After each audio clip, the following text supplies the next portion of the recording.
Hello everyone, welcome back to my channel. तो friends, आज के इस वीडियो में हम लोग सामाजिक समूह का जो हमारा टॉपिक था। Hello everyone, welcome to my channel.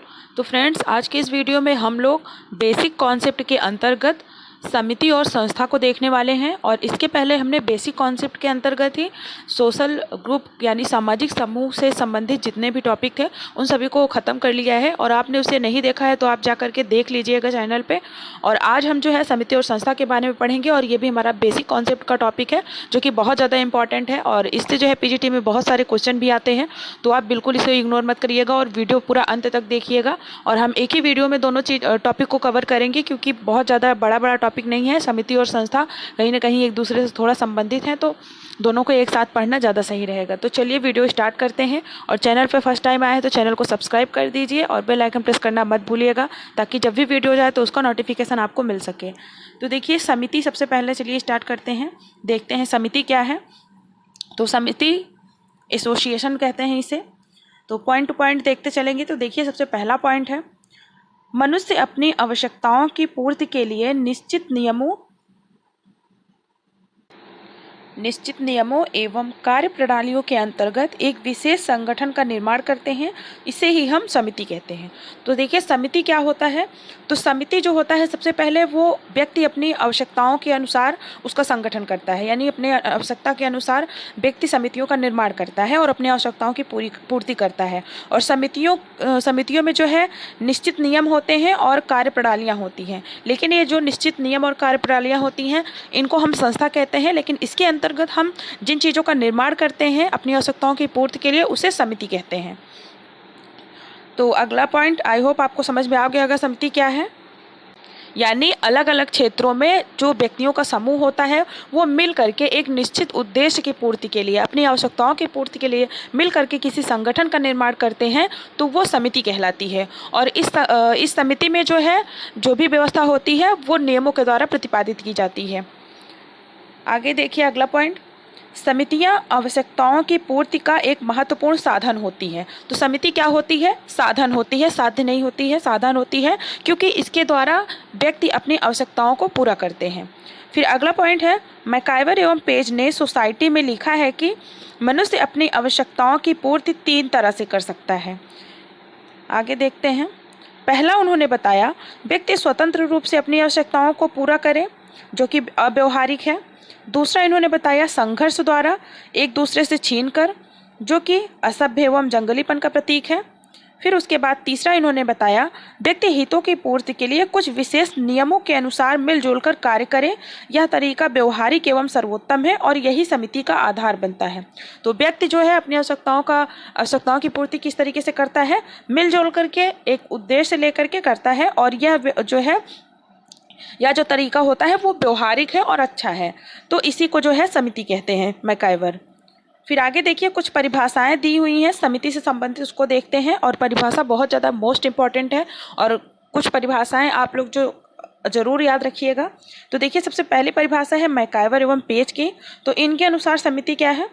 एक अथवा अनेक हितों की सामान्य पूर्ति हेतु संगठित किया जाता है। तो इनका क्या कहना है कि समितियां जो होती हैं एक अथवा अनेक हितों की सामान्य पूर्ति हेतु, मतलब कोई एक व्यक्ति का उद्देश्य भी हो सकता है या फिर बहुत सारे मतलब हितों को ध्यान में रख करके इसका जो है निर्माण किया जाता है, तो वो समिति कहलाती है। आगे देखिए, अगली परिभाषा है बोगार्डस की। व्यक्तियों द्वारा मिलकर कार्य करने वाले संगठन को ही समिति कहते हैं। यानी व्यक्तियों द्वारा मिलकर के कार्य करने को क्या कहते हैं? समिति कहते हैं। ये बोगार्डस का मानना है। फिर अगली परिभाषा है मोरिस गिन्सबर्ग की। तो देखिए, इनके अनुसार एक दूसरे से संबंधित उन सामाजिक प्राणियों का समूह है जो एक निश्चित लक्ष्य अथवा लक्ष्यों की पूर्ति के लिए एक सामान्य संगठन का निर्माण करते हैं। तो इनका कहना है कि मतलब एक दूसरे से संबंधित जो व्यक्ति होते हैं, मनुष्य होते हैं, उनका एक निश्चित लक्ष्य होता है, या फिर वो उस लक्ष्यों की पूर्ति के लिए, उसको पूरा करने के लिए ये एक सामान्य संगठन का निर्माण करते हैं, तो वो समिति कहलाती है। फिर अगली परिभाषा देखिए, गिलिन एवं गिलिन की। मान्यता प्राप्त अथवा स्वीकृत कार्य प्रणालियों और व्यवहारों द्वारा कार्य करता है। तो इनका मानना है कि समिति कैसी होती है, तो समिति जो होती है वो मान्यता प्राप्त होती है, यानी नियमों कार्य प्रणालियों के आधार पर चलती है, स्वीकृत कार्य प्रणालियां होती हैं और व्यवहारों द्वारा कार्य करता है। फिर अगली परिभाषा है फेयर चाइल्ड की। तो देखिए, फेयर चाइल्ड के अनुसार आत्मनिर्भर प्रशासकीय ढांचा तथा कार्यकर्ता होते हैं, यानी जो समितियां होती हैं वो आत्मनिर्भर होते हैं, उनका ढांचा जो होता है वो प्रशासकीय होता है, यानी कानूनी होता है। ऐसा नहीं है कि आप किसी भी संगठन का निर्माण ऐसे जब मन चाहे करें, उसके बाद जब मन चाहे उसमें जो है आप उसको खत्म कर दें। तो उसका एक कुछ नियम होता है, कुछ कानून होता है, उसके आधार पर उसका निर्माण करा जाता है। फिर अगली परिभाषा है आगमन एवं निम्कोव की। तो देखिए, अ हैंडबुक ऑफ सोशियोलॉजी में लिखा है विशेष स्वार्थों की पूर्ति हेतु बनाया जाता है। तो इनका क्या मानना है कि जो समिति होती है वो विशेष स्वार्थों की पूर्ति हेतु बनाया जाता है, यानी कुछ जो व्यक्तियों के स्वार्थ होते हैं उनको पूरा करने के लिए समिति का निर्माण किया जाता है। फिर अगली परिभाषा है ओल्सन की। इनके अनुसार देखिए, सामाजिक संगठन का ही एक विशेष रूप। इनका क्या मानना है कि सामाजिक संगठन का ही एक विशेष रूप समिति होती है। फिर अगली एक और परिभाषा है मैकाइवर एवं पेज की, इसको देखते हैं। मैकाइवर एवं पेज के शब्दों में समिति एक समुदाय नहीं है बल्कि समुदाय के अंतर्गत एक संगठन है। मैकाइवर की परिभाषा मोस्ट इंपॉर्टेंट है, आप इसे जरूर नोट करिएगा। इनका क्या कहना है कि समिति एक समुदाय नहीं है बल्कि समुदाय के अंतर्गत एक संगठन है। फिर आगे देखिए, अगला पॉइंट, राज्य समुदाय के अधिक नजदीक है किंतु इसे एक विशिष्ट प्रकार की महासमिति यानी ग्रेट एसोसिएशन भी कहा जा सकता है, मैकाइवर एवं पेज। तो मैकाइवर एवं पेज ने महासमिति किसे कहा है, तो उन्होंने राज्य को एक महासमिति कहा है, क्योंकि राज्य जो है वो समुदाय के अधिक नजदीक है, लेकिन इसे एक विशिष्ट प्रकार की महासमिति ये मानते हैं। फिर आगे है, मैकाइवर एवं पेज ने विभिन्न प्रकार के हितों से संबंधित कुछ समितियों के उदाहरण दिए हैं। तो इन्होंने देखिए पहले से जो बताई है वो बताई है अविशेषीकृत समितियां। इसमें जो है वर्ग एवं जातियां, समूह, जनजातियां, जनजातीय संगठन, आयु समूह, अर्ध राजनीतिक संगठन, लिंग समूह, पितृसत्तात्मक परिवार, नागरिक कल्याण समितियां आदि। तो ये जो अनस्पेशलाइज्ड होती हैं वो इन्होंने इतने सारे एग्जाम्पल्स दिए हैं। उसके बाद जो स्पेशलाइज्ड होती हैं यानी जो विशेष प्रकार की समितियां होती हैं उसके अंतर्गत इन्होंने क्या बताया है, तो देखिए, पहला इन्होंने बताया है कि तृतीयक हितों पर आधारित होती हैं। दूसरा बताया है राजनीतिक हितों पर आधारित होती हैं। तीसरा बताया है तकनीकी हितों पर आधारित। चौथा शैक्षिक हितों पर आधारित। और इसके बाद पांचवा प्राथमिक संबंधों पर आधारित, जैसे कि मठ हो गया, क्लब हो गया, खेलकूद हो गया, व्यायाम संघ आदि। तो अविशेषीकृत में मतलब जो हमारे नज़दीक के होते हैं वो आ जाते हैं, और विशेषीकृत में मतलब जो तृतीयक होते हैं वो आ जाते हैं। फिर आगे देखिए, इसकी कुछ विशेषताएं हैं समिति की। तो पहले इसकी विशेषता है ऐच्छिक सदस्यता। तो किसी भी समिति के आप सदस्य बनना चाहते हैं, ये आपकी इच्छा पर निर्भर करता है। आप अपनी इच्छा के अनुसार वहाँ पे जो है जुड़ सकते हैं और आप अपनी इच्छा के अनुसार निकल भी सकते हैं। दूसरा, इसका जो कानूनी स्वरूप होता है, यानी कोई भी समिति होता है तो उसका ढांचा कैसा होता है, कानूनी होता है। फिर तीसरा है नियमों पर आधारित। तो इसमें जो भी व्यवस्था पाई जाती है वो नियमों पर आधारित होती है, और आप अगर किसी समिति के सदस्य बनते हैं तो आपको उन नियमों को मानना पड़ेगा और उसके अकॉर्डिंग काम करना पड़ेगा।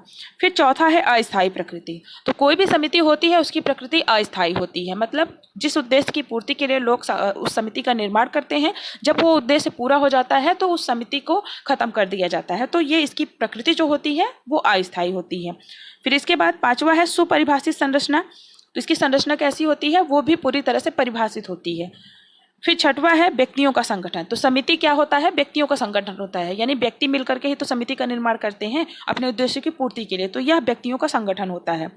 और मूर्त होता है, सबसे बड़ी बात कि समिति जो होती है वो मूर्त होती है। आप इसे देख सकते हैं कि कौन सी समिति है, इसमें कौन से लोग जुड़े हुए हैं। फिर उसके बाद सातवां है उद्देश्य निश्चित एवं सामान्य होते हैं। तो किसी भी समिति का जो उद्देश्य होता है वो निश्चित होता है, तभी व्यक्तियों का समूह मिल करके उस समिति का निर्माण करता है। और जो उद्देश्य होता है, जो व्यक्ति जितने भी व्यक्ति उस समिति के साथ जुड़े हैं उनका उद्देश्य सामान्य होता है, यानी सभी के वही उद्देश्य होते हैं। तो ये था समिति से संबंधित जो भी चीजें हमने देखी। आई होप आपको समझ में आया होगा।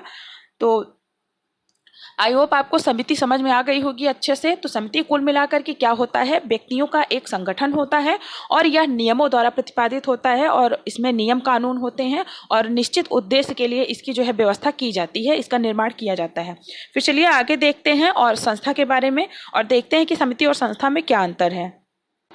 तो देखिए अब हम संस्था के बारे में देखेंगे और डिस्कस करेंगे कि संस्था क्या होता है, लेकिन उससे पहले एक चीज़ छूट गया है, आप उसे भी देख लीजिए एक बार कि समिति के कुछ प्रकार होते हैं। वैसे तो आपको पता होगा, लेकिन समिति के प्रकार होते हैं, यानी मतलब जो भी उद्देश्य होते हैं वो अलग अलग होते हैं लोगों को, तो इसलिए अलग अलग समितियां देखने को मिलती हैं। और कुछ प्रमुख समितियां होती हैं जैसे कि आर्थिक समितियां हो गई। तो आर्थिक समिति के अंतर्गत क्या आता है, जैसे कि मजदूर संघ हो गया, व्यावसायिक समितियां हो गई, व्यापारिक समितियां हो गई, तो ये सारे आर्थिक समितियों के अंतर्गत आते हैं। उसके बाद दूसरा अलग जो होता है वो होता है राजनीतिक समितियाँ। राजनीतिक समिति के अंदर राजनीतिक दल आ जाता है। फिर सांस्कृतिक समितियां होती हैं। सांस्कृतिक समितियों के अंतर्गत जैसे धार्मिक समाज हो गया, ब्रह्म समाज, आर्य समाज, तो ये सारे जो समाज होते हैं, यानी एक जो पर्टिकुलर समाज होता है वो सांस्कृतिक समितियों के अंतर्गत आ जाता है। फिर उसके बाद जैसे मनोरंजनात्मक समितियां हो गई, तो इसके अंतर्गत क्लब हो जाता है, खेल कूद परिषद हो जाता है, व्यायामशाला यानी जिम जो होता है, या नाट्य मंडली, तो ये सारे इसके मनोरंजन के समितियों के अंतर्गत आ जाते हैं। फिर शैक्षणिक समितियां अलग होती हैं।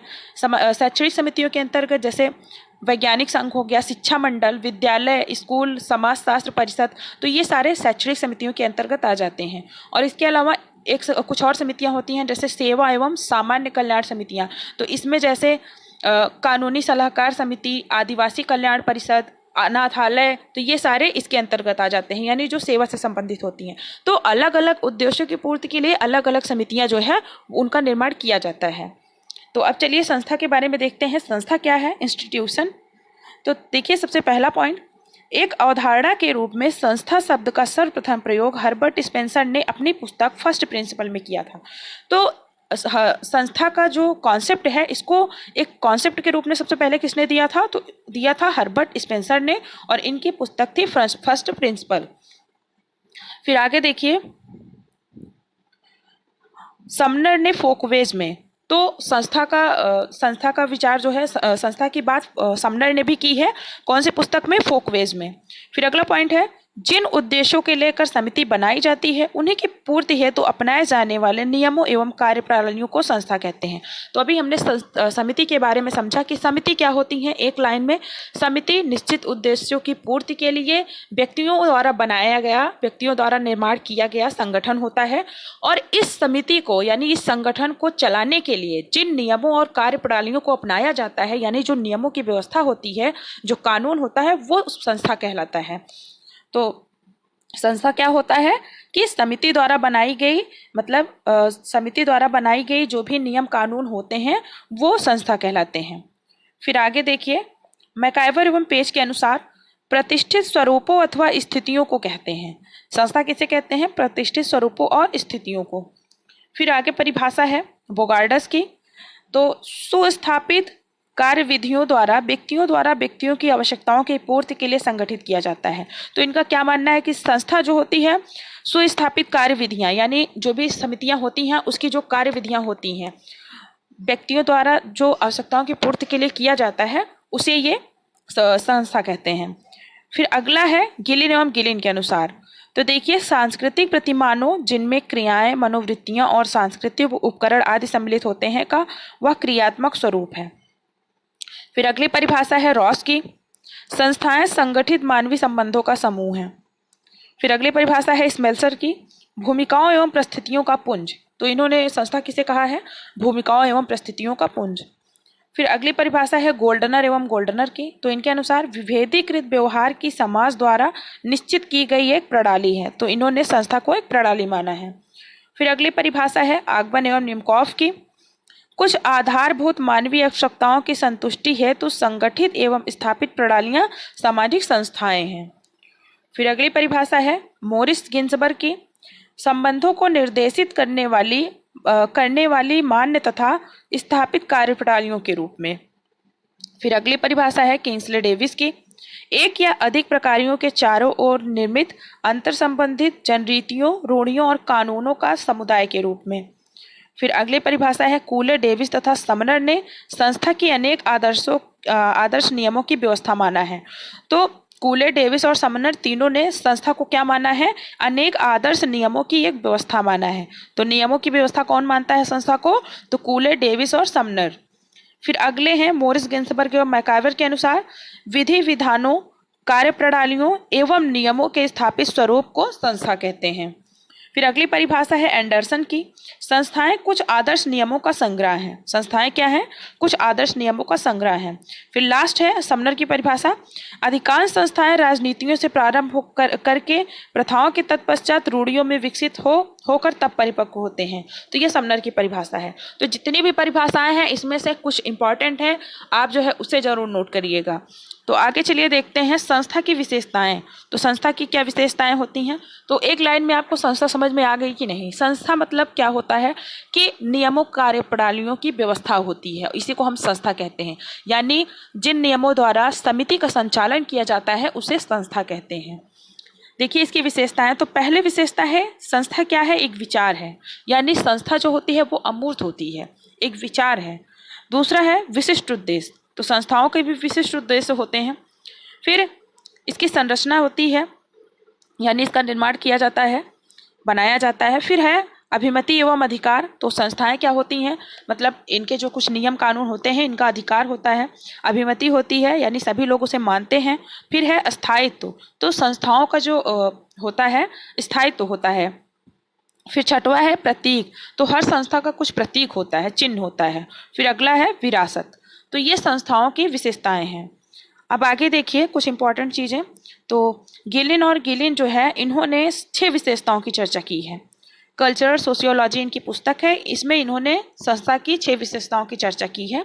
पहला इन्होंने बताया सांस्कृतिक व्यवस्था की इकाई, दूसरा स्थायित्व, तीसरा सुपरिभाषित उद्देश्य, चौथा सांस्कृतिक उपकरण, छठवां प्रतीक और छठा सुस्पष्ट परंपराएं।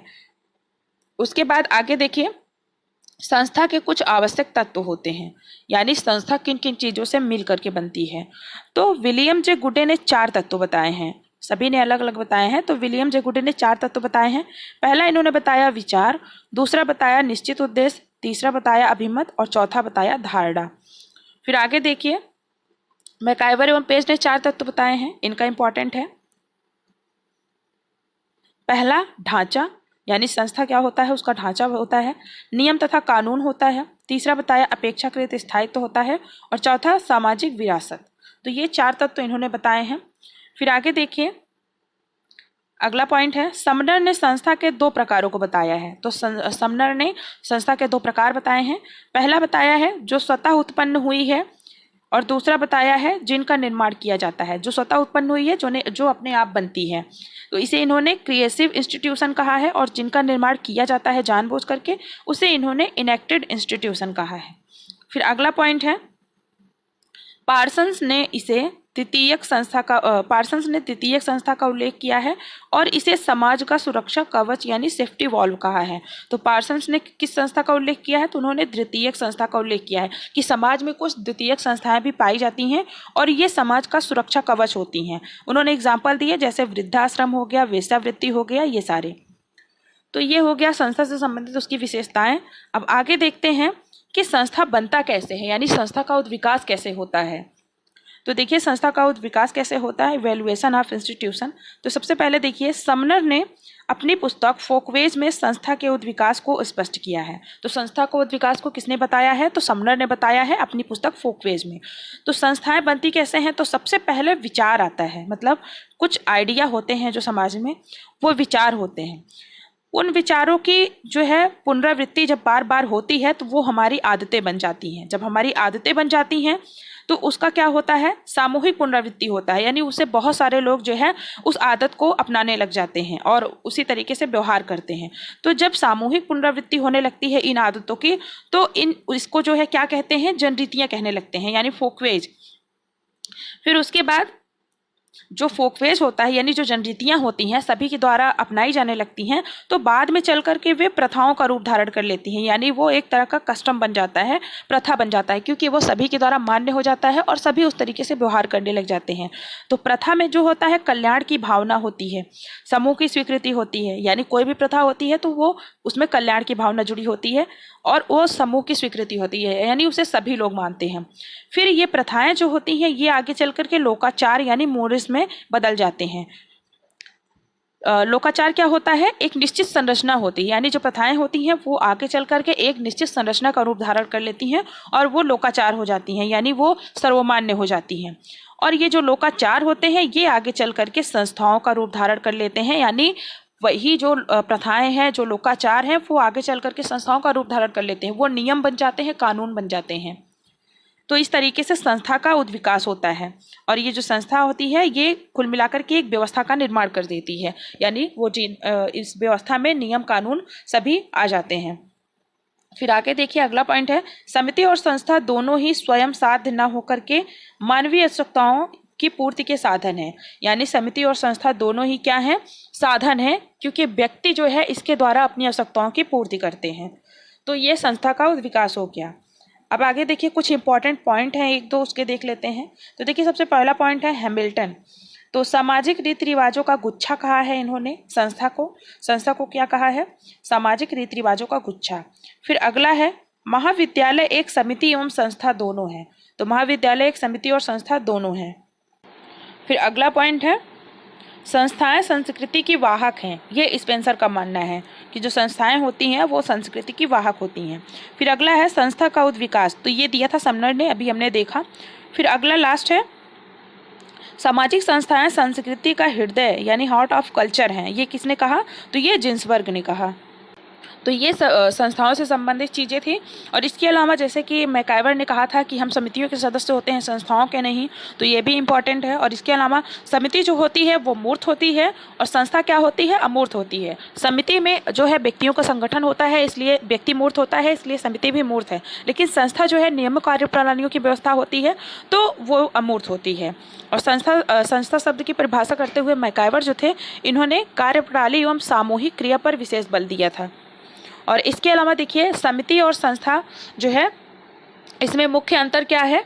तो मुख्य अंतर जो है कि समिति जो होती है वो विशेष हितों की पूर्ति के लिए मनुष्य का एक संगठन होता है, जबकि संस्था जो होती है उन हितों को पूरा करने के लिए निर्मित यानी निर्माण की गई नियमों की व्यवस्था होती है। और दूसरा समिति संस्था का निर्माण करती है। समिति जो होती है वो पहले अपने उद्देश्यों की पूर्ति के लिए समिति का निर्माण करती है, लेकिन यही समितियां संस्था का भी निर्माण करती हैं। ये लेकिन क्योंकि यही समितियां जो है नियमों को बनाती हैं तो वो संस्था का निर्माण करती हैं और उन विशिष्ट उद्देश्यों को पूरा करने के लिए मतलब जो नियम बनाए जाते हैं वही संस्था कहलाते हैं।